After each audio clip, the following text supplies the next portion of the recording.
Sarva Vedanta Siddhanta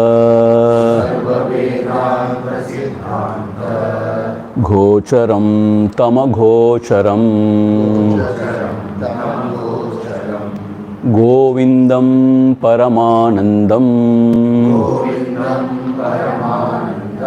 Sadgurum Pranatosmyaham.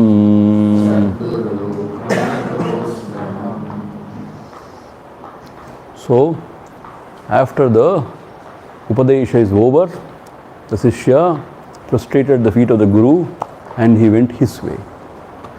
The Guru also, who is immersed in the ocean of bliss, he walked his way, purifying the whole world.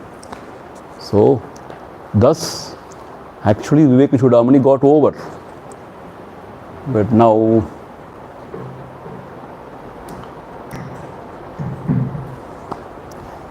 in the next 3 verses, the glory of this textbook is explained. So we shall move to the 579th verse. Are you able to hear? Not clear?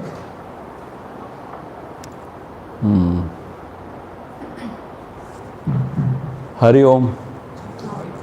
Okay? Little more you want?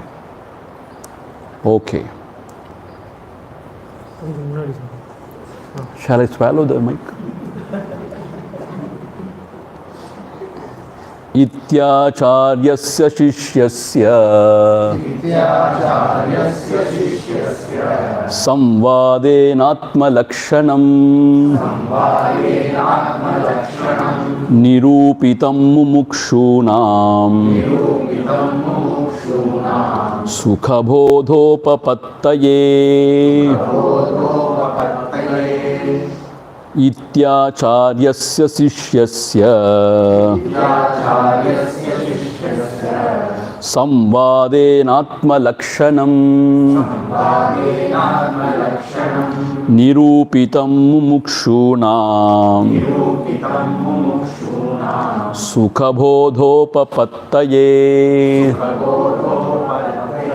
iti acharyasya shishyasya samvadena. Thus, it is expressed as a dialogue between the teacher and the student.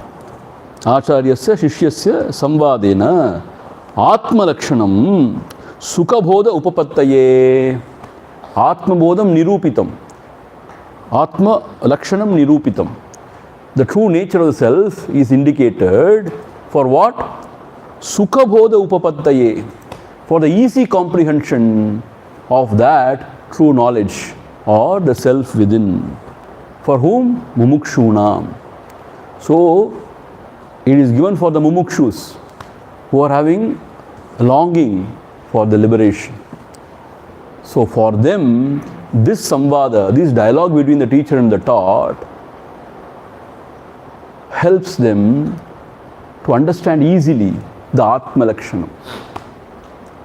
Otherwise, Atma Lakshanam is very, very subtle. It's very difficult to understand, comprehend. But this dialogue, when you follow carefully and contemplate on it, the Atma Lakshanam is revealed. The nature of the self is revealed. So, with all these verses, what is indicated is our own self. What is our true nature? Our own self is indicated. And also for easy comprehension, or to awaken to that self. Sukha bodha upapattaya. Sukha means easily. Bodha upapattaya means that true knowledge, to awaken to that knowledge. So that is how, that is why this Vivekachudamani is given out. So I suppose you must have comprehended the true nature by now, I suppose, after the 579 verses. If not, we will start from the beginning.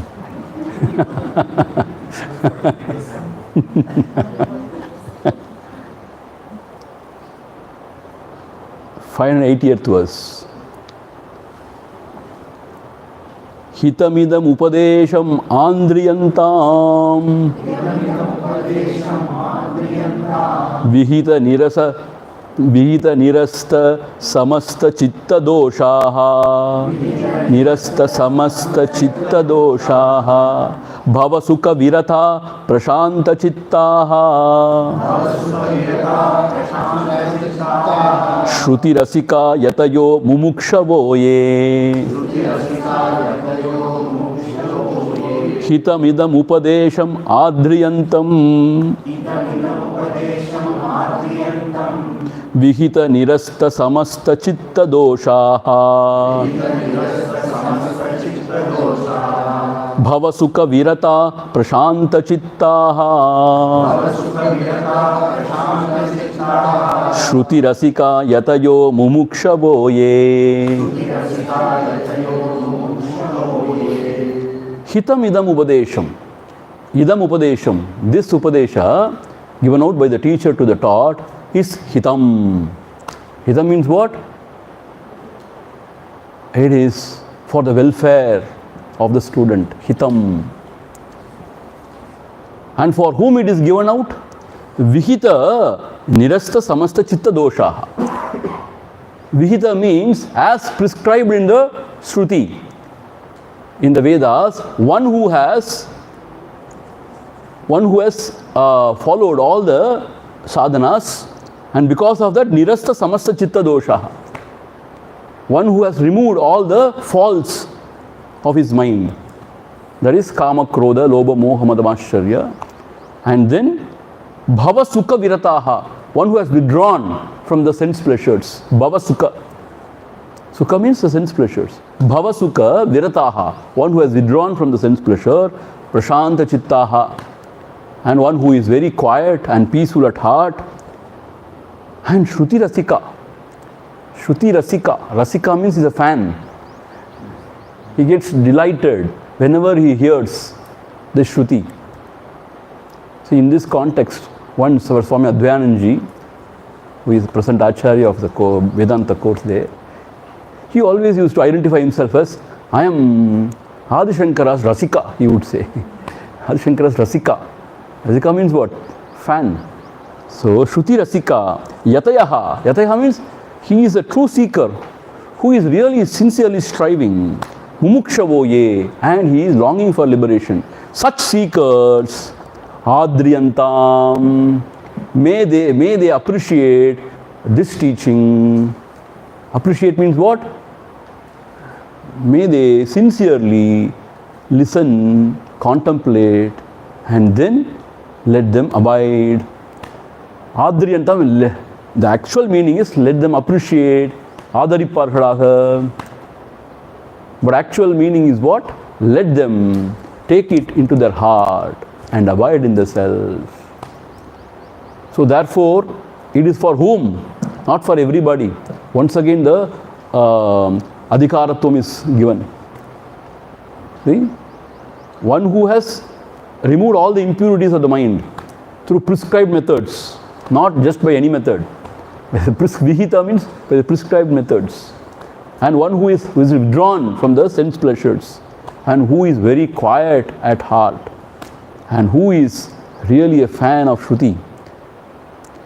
See, sometimes you may not be able to sing, but you can really enjoy the singing. Is that not so? He is Rasika.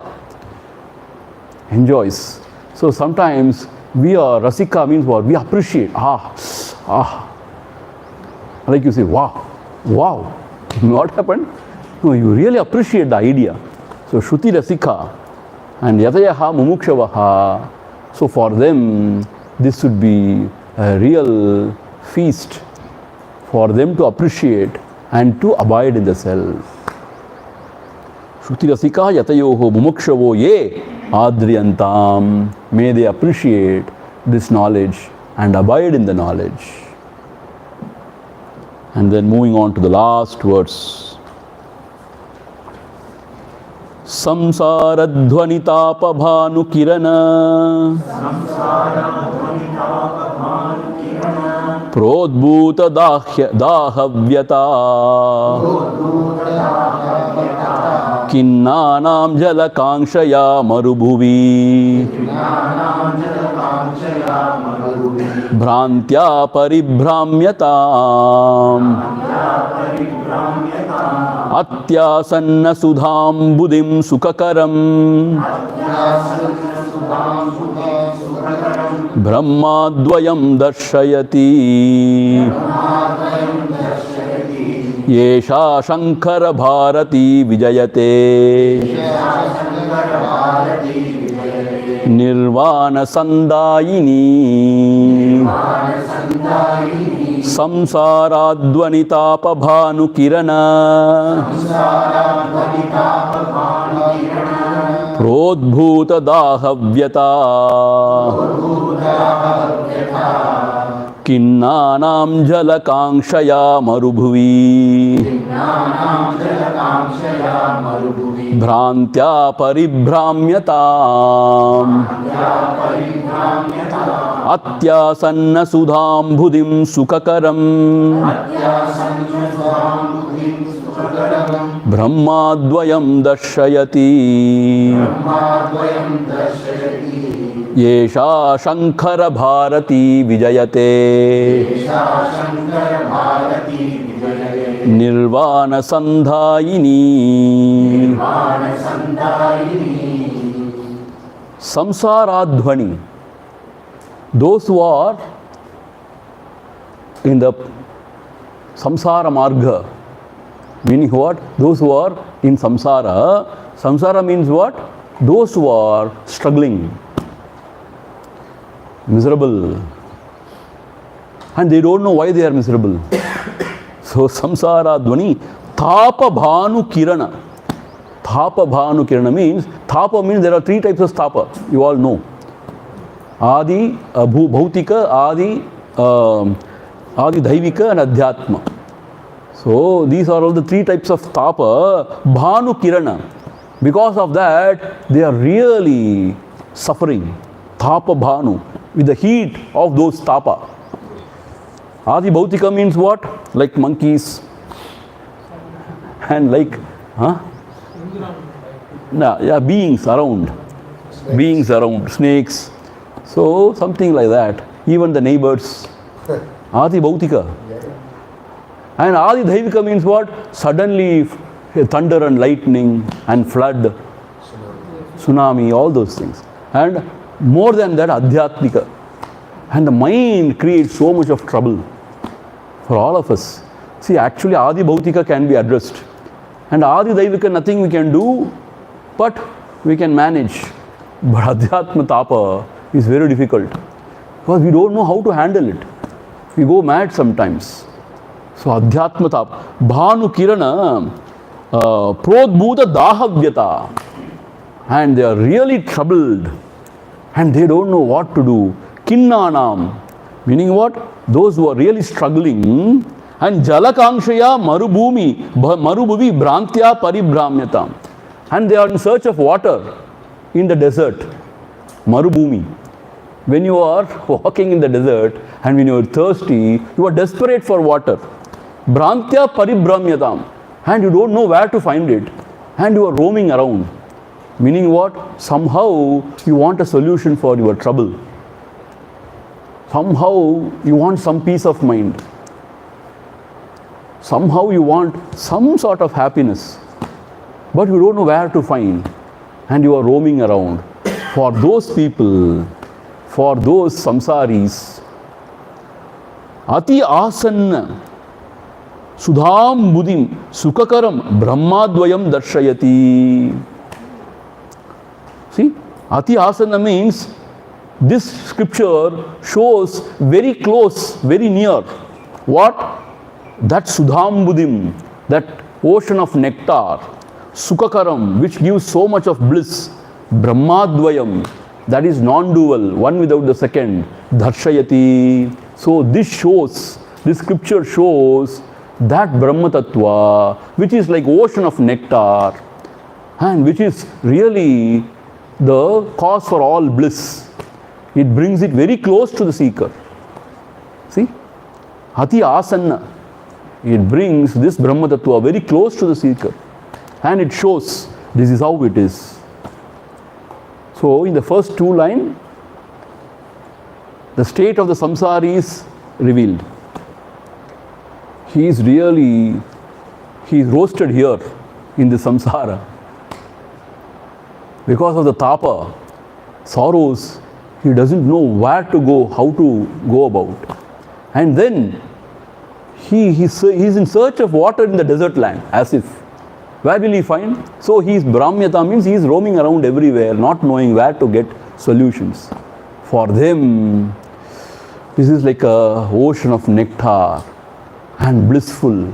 And this shows the ultimate truth. This brings the ultimate truth close to his heart. Ati asanna darshayati. Close to his heart. Yesha Shankara Bharati Nirvana Sandhayini Vijayate. This revealed by Shankara Bharati, Adi Sankaracharya. Bharati means Saraswati. Shankara Bharati Nirvana Sandhayini, which gives you liberation. Nirvana Sandhayini. Vijayate, may it be victorious always. Always may it be victorious. So this Vivekachudamani is what? Nirvana Sandhayini. It gives you nirvana, moksha. So written by whom? Sri Adi Sankaracharya. Shankara Bharati. Let this scripture be victorious. So it brings the Brahma Tattva, which is non-dual, very close to the seeker's heart. And it shows very clearly, like the fruit in the palm. It shows it very clearly. So that he abides there and enjoys the bliss. And all the sufferings end there. So he has been desperate, searching for some sort of peace or some happiness, as if a traveler in the desert land was searching for water.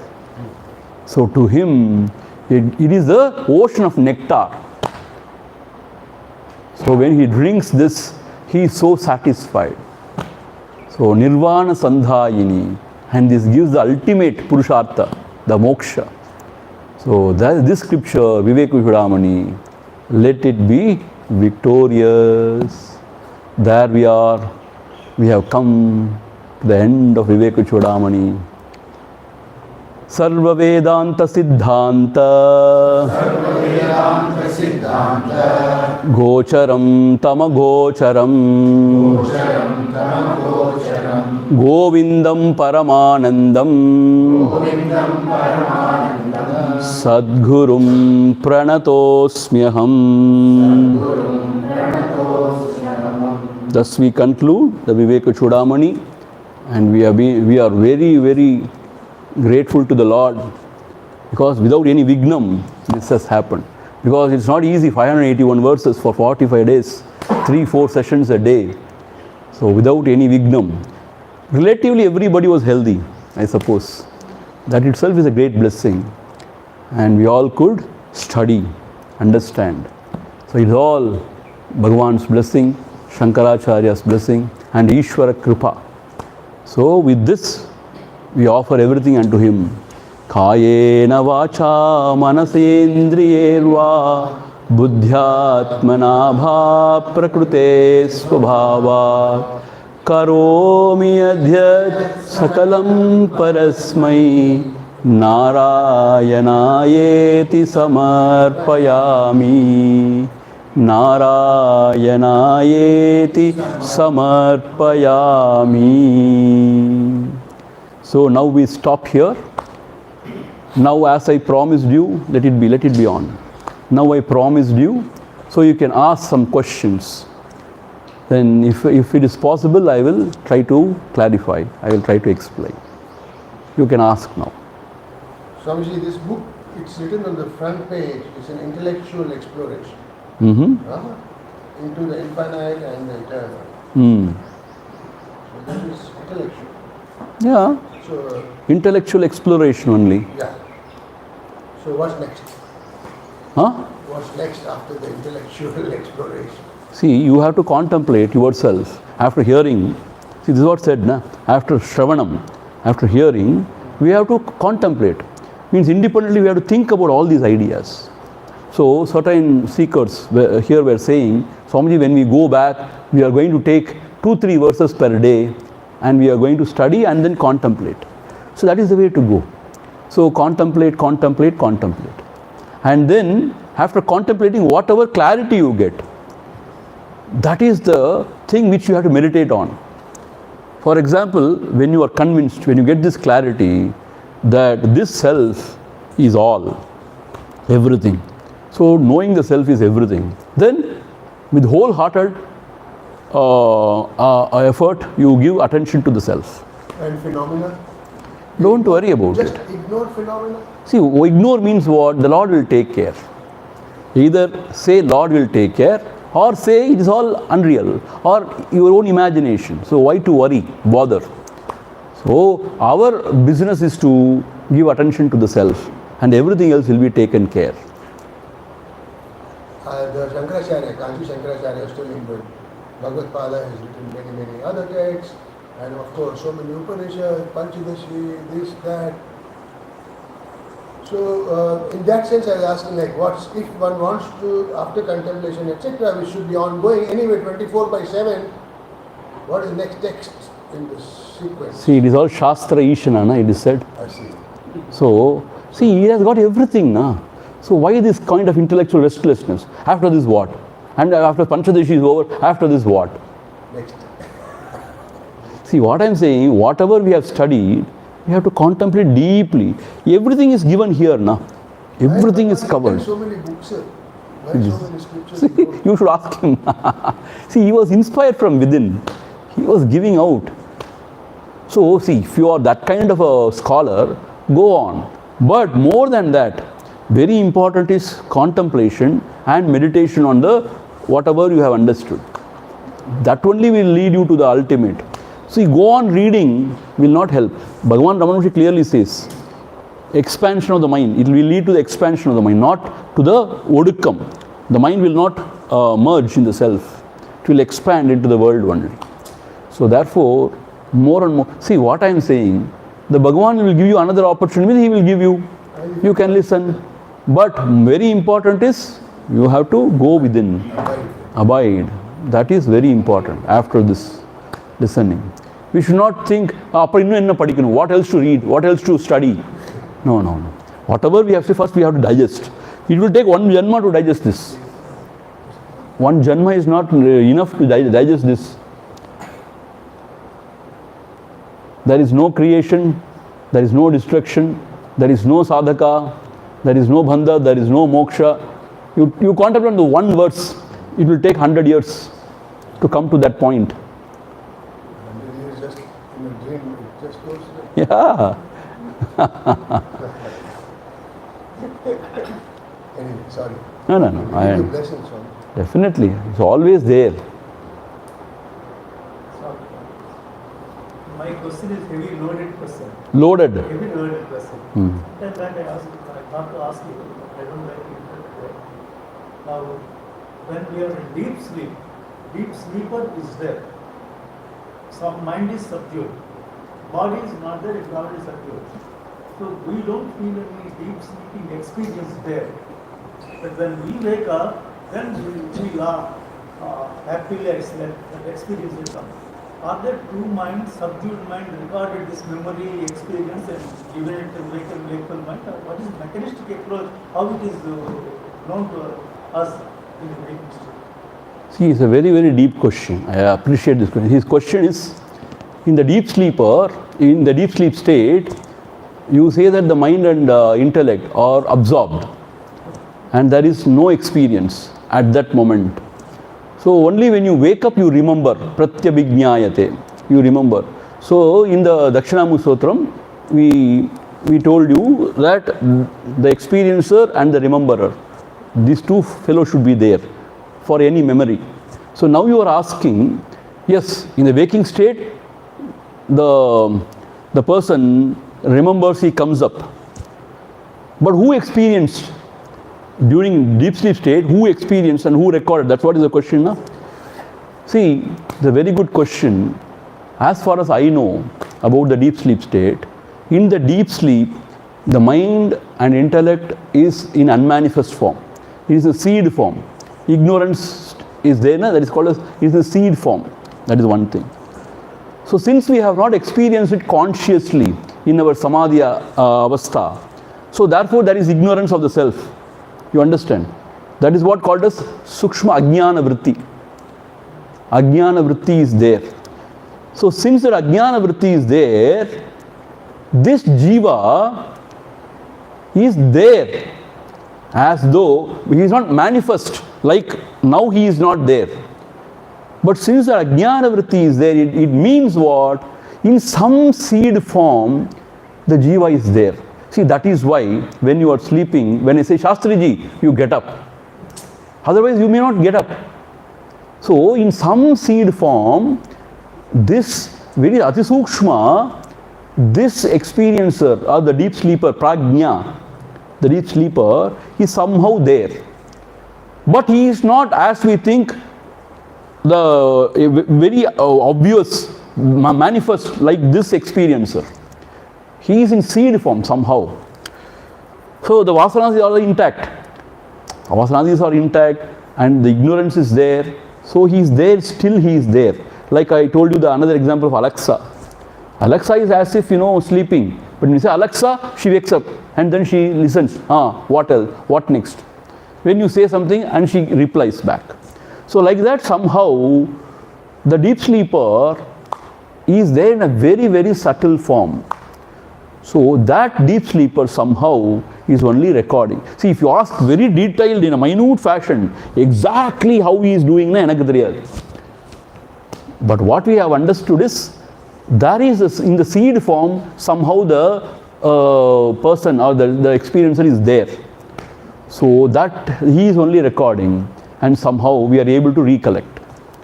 But the self is definitely there. Without the self, nothing is illumined. See what happens when you realize the self. When you realize the self in the samadhi avastha, the knowledge is there, na? So therefore the ignorance is destroyed. So when you, as if when the mind and buddhi goes back, it doesn't go into ignorance. It is always in the bliss of the self.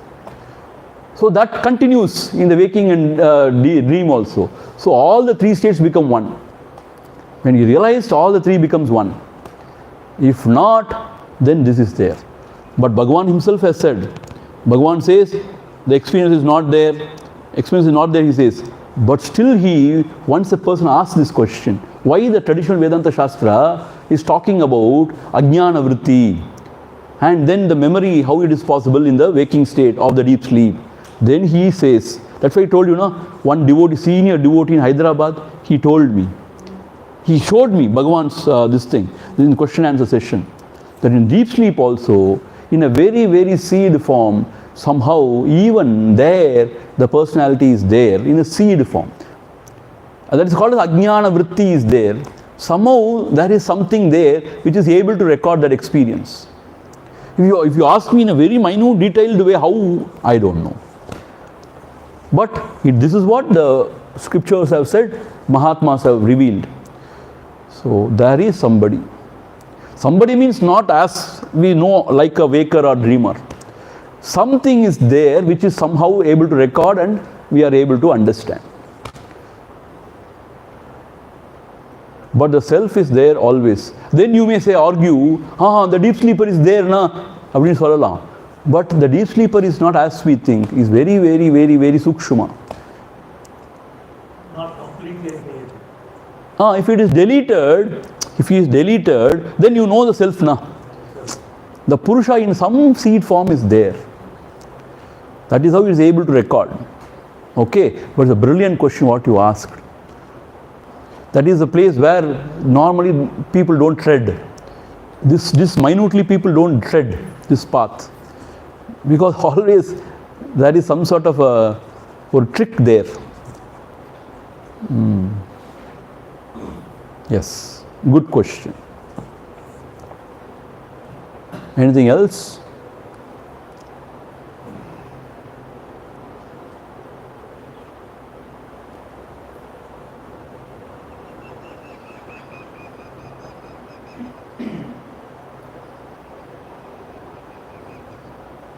Yes. Dream, there's while discussing, I said, that in the dream only mind is there. In the dream, only mind is there. No Yes. senses. Senses are there. Mind and senses are there. Only buddhi is not very prominent. In the dream, senses are there. That's why you are able to see something there in dream. Feel the heat. See, subtle body is there in the dream. In the subtle body, sense organs are included. Is that not so? We have studied, na? What is subtle body? The pancha jnanendriyas, karma, everything is included, na? Even pancha prana is included there in the subtle body. So in the dream, all these things are there. Only that this particular body is not available there. Dream body is available. That is also mind stuff.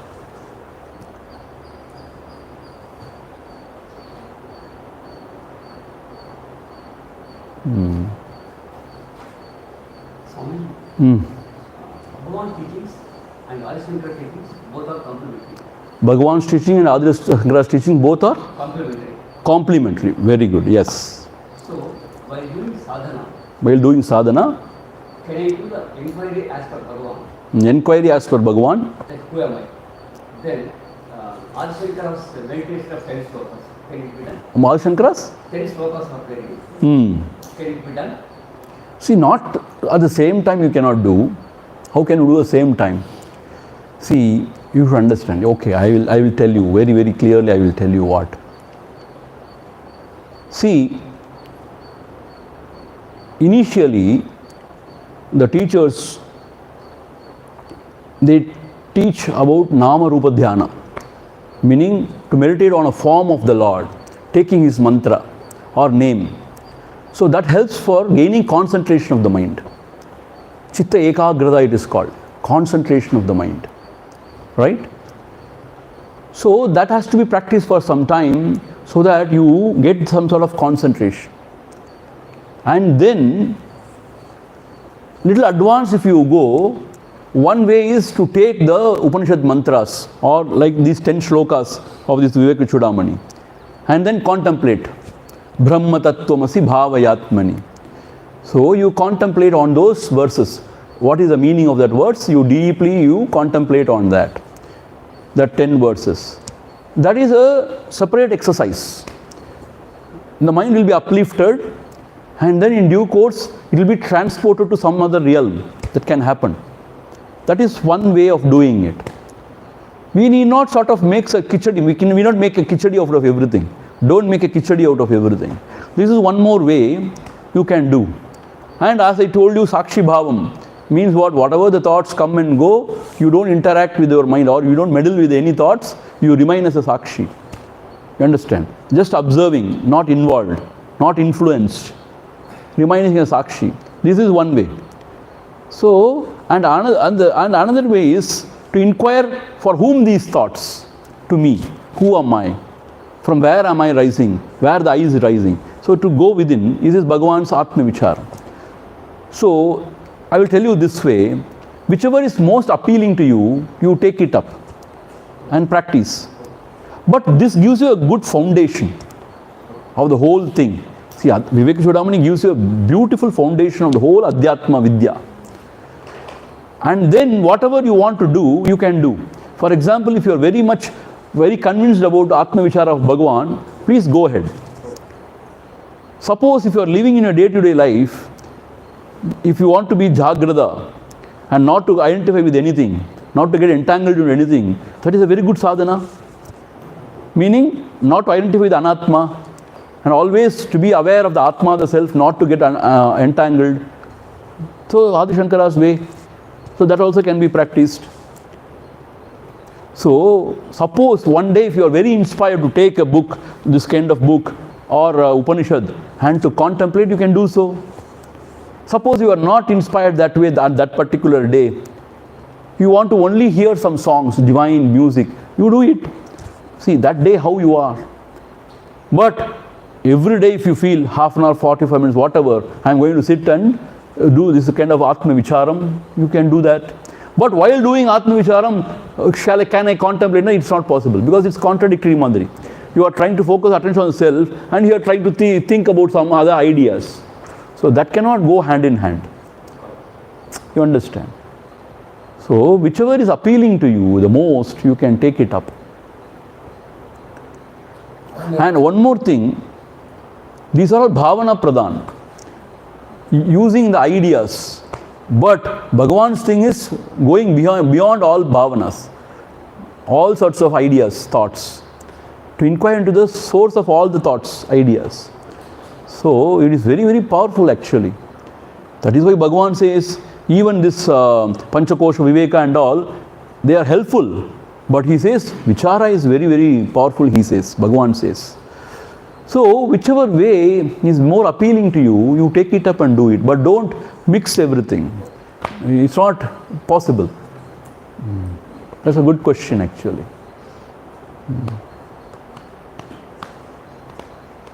But a very traditional Advaita Vedantin who is following Shankara may not understand or appreciate Bhagavan. He may say, what is this? Only you ask, how am I, who am I? What about Tatpada Nirnaya? He will ask. And one who is following only Bhagavan will say, Adi Shankara's way or traditional Vedantic way is not that effective. Still the ego thrives. When you ask, I am not the body, I am not the mind, then the ego still thrives. So you have to find the source of all thought. That's how he will argue. They may be right in their own ways, but we need not worry about which is right, which is wrong. And everything is revealed by great masters only. Na? So that is how with the Shraddha Bhakti we have to proceed. And definitely it will take us to the ultimate. What else? But it's a very good question. Huh? Good question.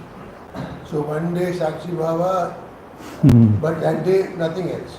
Not like that. See, it's not one day, Monday this, Tuesday that, when it's not like that. See, I tell you one thing. After studying everything, understanding, whichever is very appealing to you, you only follow that path. So we have studied scriptures, so many scriptures in the Sandipani. And then when we came to Bhagavan, it was so inspiring. And even without my knowledge, I can only do that. Whatever I tell others, but I cannot do anything else except going inside, who am I, that, abiding there. And the Mandir da nammarude vazhi. So it's not that one day I will just think about it, another day I will abide. This is susukham for me. Because this path is susukham somehow for me, so I take it up. Whichever is susukham for you, you take it up. See, sometimes if you are inspired to do something else, it is not sort of nishiddha. No, you should not do it kadayad. Okay. Can take it up. Find your way. Find your way. Anything else? Raghava? He found his way back home. Bhavana? Anybody? Akilamma? Premalamma? Ah, good. Anjanimma? Chandramma? No doubts. All have become Brahmajnanis. See, now you cannot complain that Swamiji didn't have any question answer session. So we have given you opportunity. So, but Swamiji, in the morning class, you have destroyed everything. You said there is no creation, no dissolution, no sadhaka, no bandha, no moksha. Then how can we ask any question? That is the trick. First you destroy everything and then give some time.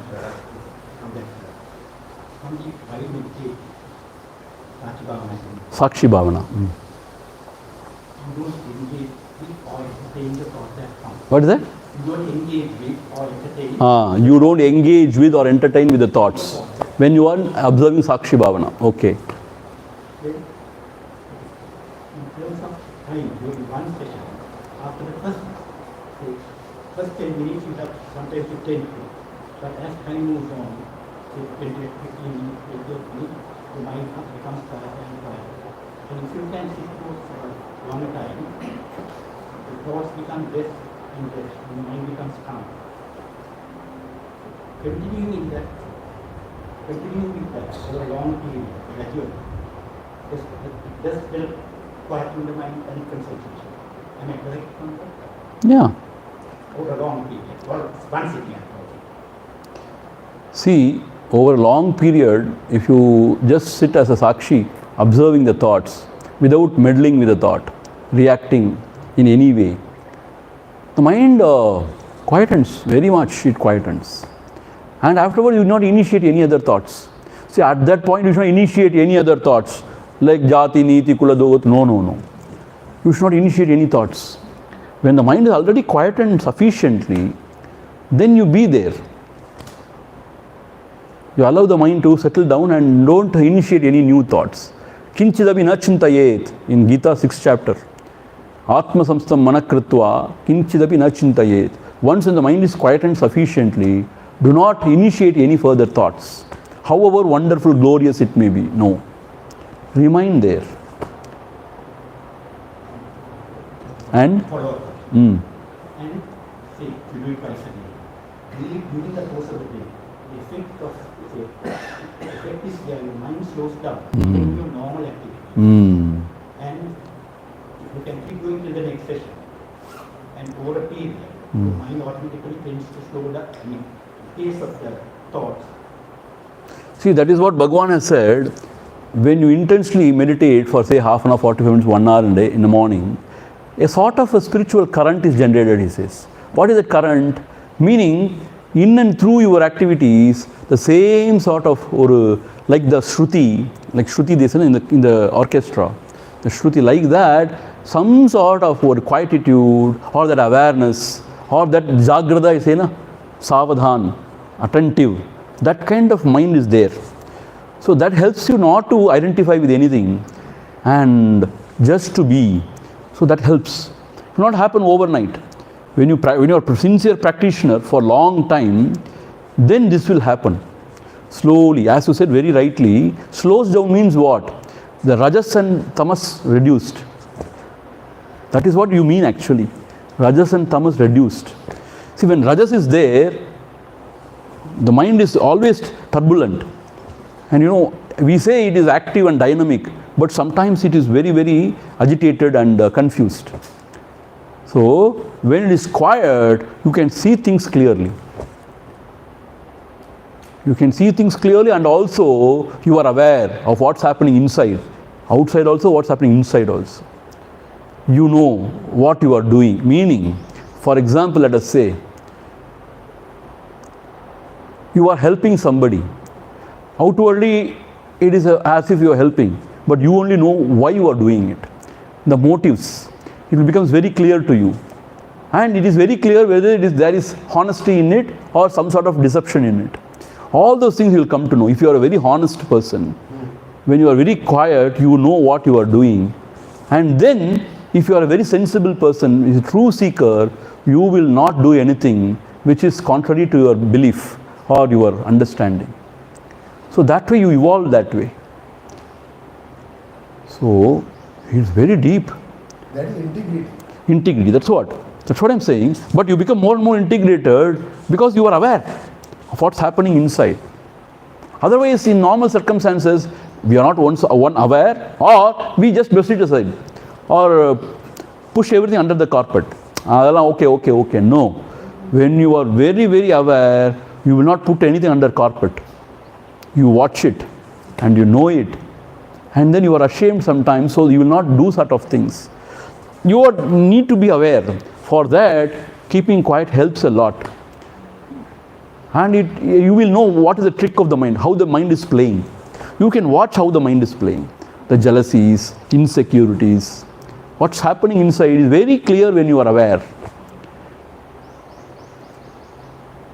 And you will know in which layer you are getting caught. And you know how to just stand apart. Everything is very, very subjective, So when the sattva is there, that alertness and that vigilance, that sattva is there, everything is visible, very clear in your heart. When sattva is not there, tamas or rajas, everything is mixed up. So therefore, the meditation helps in a great way. See, not only knowing the self is one thing, but even during the journey, you know clearly about yourself, what you are up to. All those things. Very, very auspicious. If we can, yes. If we can give some time to ourselves, we never will we regret. It's very auspicious. In all respects, it is very auspicious. Is it possible, Swamiji, that see everything is mixture of some sattva, tamas and rajas. So if there is lot of turbulence, but at the same time sattva is also there, tamas is very less. So one is aware, it's water only, even turbulent, tsunami or wave or big wave or bubble, everything is water. So that awareness is always there.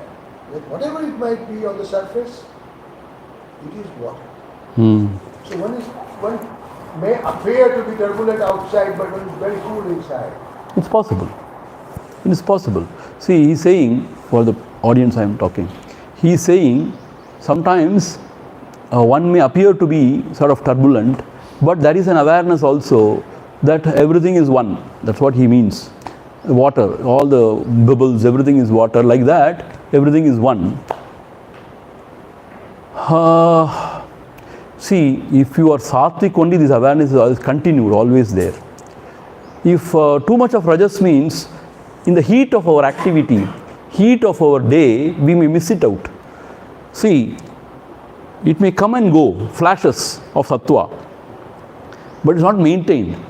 Therefore, as far as possible, if we can reduce the rajas and tamas, then we can maintain that sattva, then that kind of awareness can be maintained. But if not, yes, because you have studied, you are intelligent, you have got all those things in your mind. So like a flash it can come, it can help. But if it can sustain, it can be sustained, it is really very auspicious. Okay, then what is nirguna?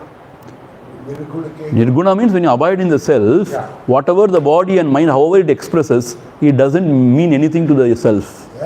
Then you become nirguna. It doesn't mean that you will not express in any way. You may express tamasically also sometime. You may express rajasically also some other time. Sattvically also. But whatever is the expression, it has got nothing to do with the self. It has all body minds. So this clarity and this abundance, if it is there, he has gone beyond the gunas. Then gunas are playing with gunas. Gunas. Even that he won't say or he won't think. It is happening that way. He is there in the self. So Gunatita Purusha is explained in Bhagavad Gita. There our Acharya explains, it is not that he will not express in any way. Gunatita means, how can you not express in any way? Then you have to be a rock. So as long as the body mind is there, it would be expressing in some way only. Rock is pure tamas, no? Correct. So it could be expressing in some way. The body mind would be expressing in some way or other. But whatever may be the expression, when you are abiding in the self, nothing matters. So I have nothing to do with that. Whatever happens in the body mind level has got nothing to do with me. I am above the clouds. So that is Gunatita. Only when you are totally abiding in the self, this Gunatita can happen. Otherwise, mostly we identify with any one of the gunas and we become that. Yes.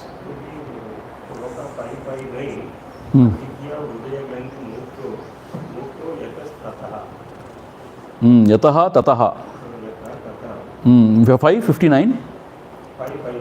1 minute. I will take it out.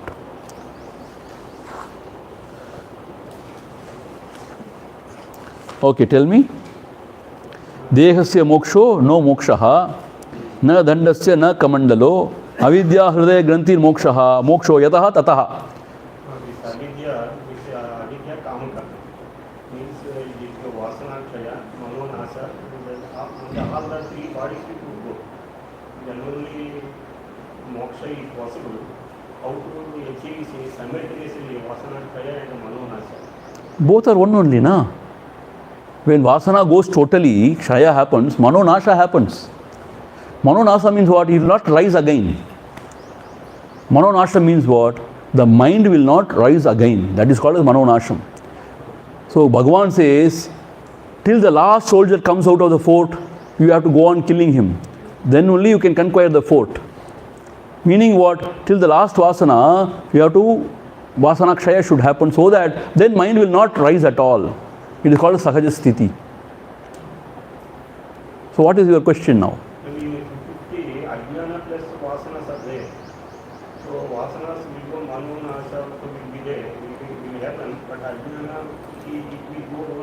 samadhi. Yeah. In samadhi, what happens? You see clearly. So ajnana is gone, but still vasana can be there. So therefore, it is said again and again you have to practice samadhi and abide. So all the vasanas are gone and the mind will not crop up. See, temporarily mind may go and the truth is revealed. But as long as the vasana persists, like once again it can cloud your mind. Like the moss, Moss, when you remove the moss, you get cool water.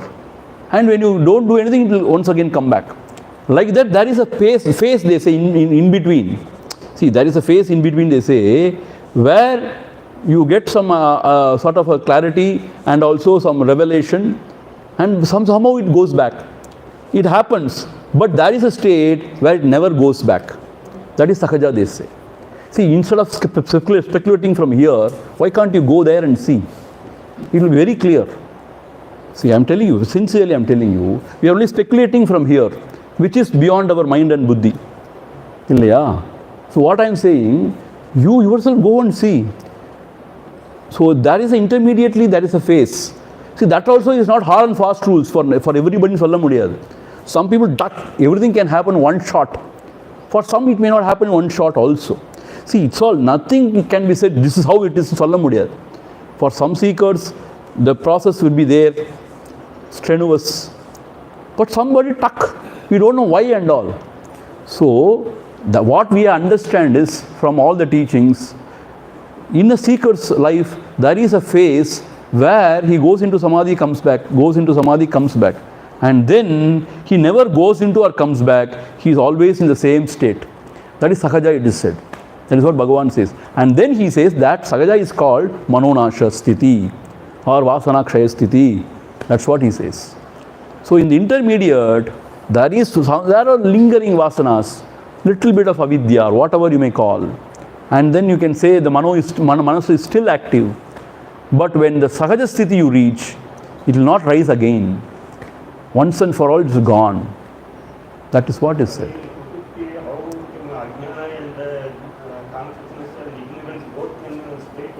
Now also is staying together. Now, in waking, how is it staying together? Now also you are the self. How is ajnana is there? Similarly, it is there. Ajnana vrittis and this mind vrittis both are separate. I don't know. We should. How do I know? It is sukshma ajnana vritti, they say. Therefore, it is not ordinary vritti like what we experience now. That's what I am saying. Ajnana vritti must be very sukshma.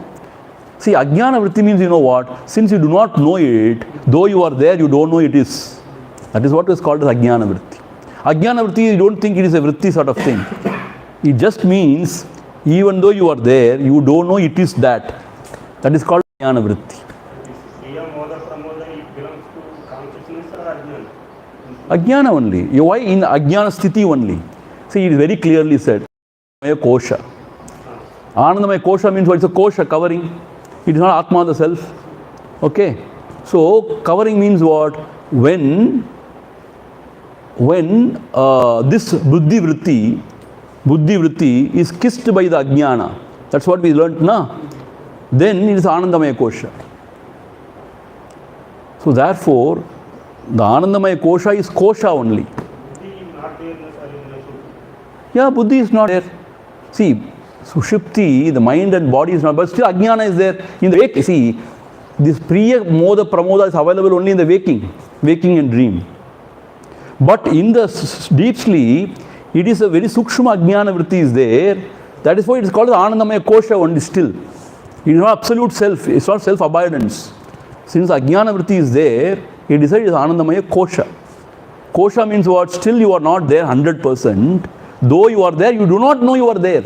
See, now also we know you are there, you are the self, but we don't know it is this. So similarly, it continues in the deep sleep also. When the mind and buddhi are also withdrawn, you are in the self, but you do not know you are in the self. That is called as ajnana vritti.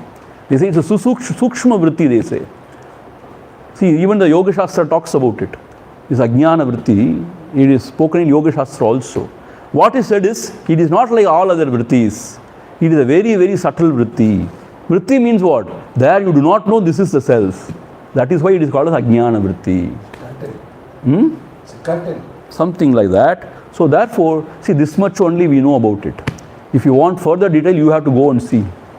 If you go and see, you will not find any ignorance, because you will know only the knowledge. Okay. So as Tapovan has said, do not too much worried about the ajnana. You concentrate, focus only on the self. Then it will be more beneficial than focusing more on avidya and vasana. Focus more on the self.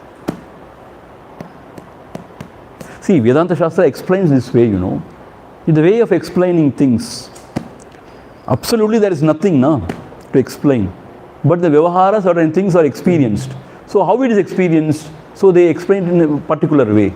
And different Mahatmas, different philosophy can explain different ways also. It's possible.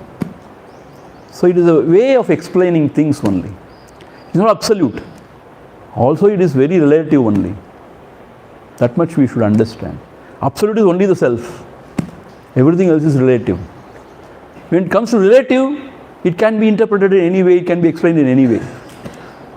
That is the thing with the relative existence.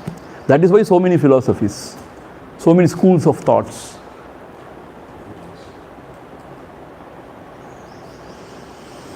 Anything else?